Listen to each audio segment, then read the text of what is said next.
سهم جوانان در حفظ مادر وطن شایسته تحسین بوده. آنها در تمام جزء تامهای قوای مسلح و دیگر ساختارهای حربی صادقانه خدمت میکنند. در معروضه رئیس ناحیه وسه این نقطه از پیام سالانه پرزیدنت جمهوری تاجیکستان درباره سمت‌های اساسی سیاست داخلی و خارجی جمهوری که روز 28 دکبر ارائه گردید به سهم عسکران رسانیده شده.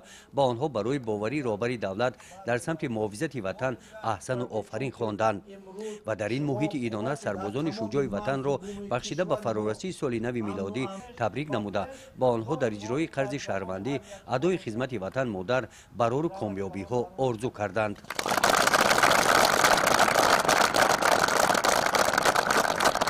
در ادامه این چهاربینی از نام مقامات اجرایی حاکمیت دولتی ناحیه وسه به همه سربازان با مهر و محبت صمیمی و سخنان پدرانه از نام رئیس ناحیه وسه ابراز سپاس برای خدمت صافدلانه برای وطن تحفه‌های ادانه تقدیم کرده شدند.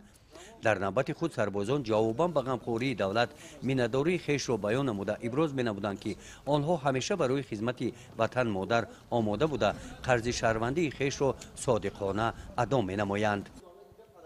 در این روز برای سربازان دسترخوان ادانه آراسته گردید. همین گونه چهاربینی ها در ناحیه وسه در این قسم حربی روزهای دیگر نیز ادامه می‌یابند. در عرفه سال نو میلادی همچنین با اقدام مقامات اجرایی حاکمیت دولتی ناحیه وسه برای کودکان یتیم چهاربینی ادانه برگزار کرده شد. در این چهاربینی در ملاقات با کودکان رئیس ناحیه وسه قید نمودند که آنها خود را هرگز تنها حساب نکنند، زیرا آنها همیشه تحت توجه رهبر دولت می باشند.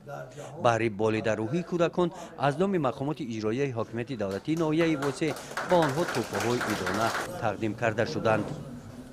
گزارش خواجه نظریف خدای نظر ظهوروف از ناحیه وسه برای برنامه اطلاعاتی نوید.